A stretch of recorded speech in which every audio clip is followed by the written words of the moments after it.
Brad, obviously disappointment with the result, but there were some bright spots tonight. Some of the new guys, some of the young guys. What were you seeing out there on the ice from your newcomers? Yeah, and I'll get to thoughts on the overall game, but a couple additions last week. Winter Wallace, first home game here, and he's something I think brings a different element to our club. A bigger body, can really skate, good hands, and he's really had a good showing over the last 3 games that he's played.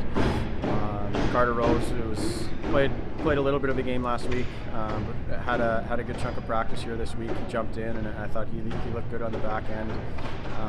And then some of the younger guys, I thought have really taken some steps over the last couple of weeks, and seeing that is it's good to see. Usually we talk about those steps from young guys getting taken through, or first year guys in the league taken in November. Around that Thanksgiving time, and the way that the season's kind of gone with the late start and things like that, and my expectation is that continues that trend.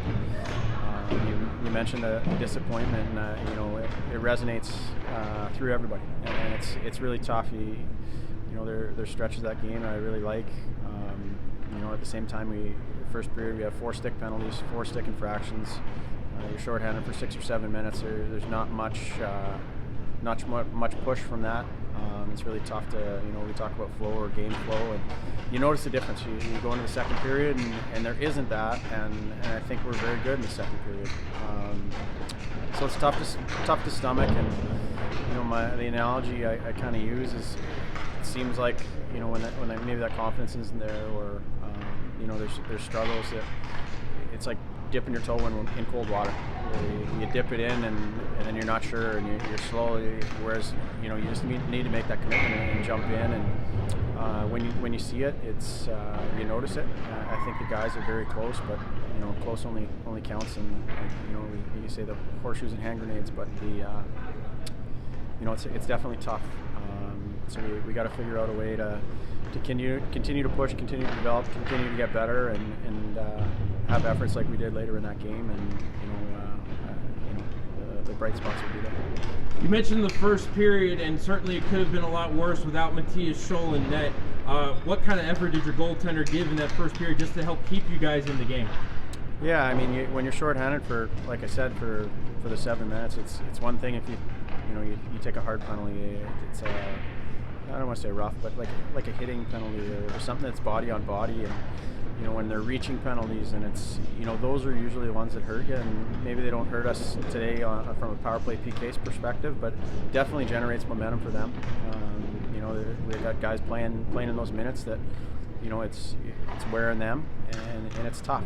That's really tough to get through. And Matthias on the back end, he holds the fort. We get through some of those kills, and I think he makes a couple great saves. I'm sure he wanted the one back, but it's the difference for me in the game. You show up and you play short like that for so long. It's tough against anybody. It's going to be really tough against Chicago and their skill. Grant Hyndman has points in 4 straight, had him parked in front of the net on the power play. Talk about Grant's development so far here this season. Yeah, Grant's a warrior.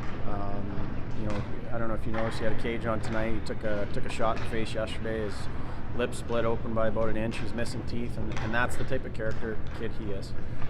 And usually when you have guys like that, they're going to be successful on the ice, and he's no different. He's a leader in the room. He's vocal when things are up or things are down.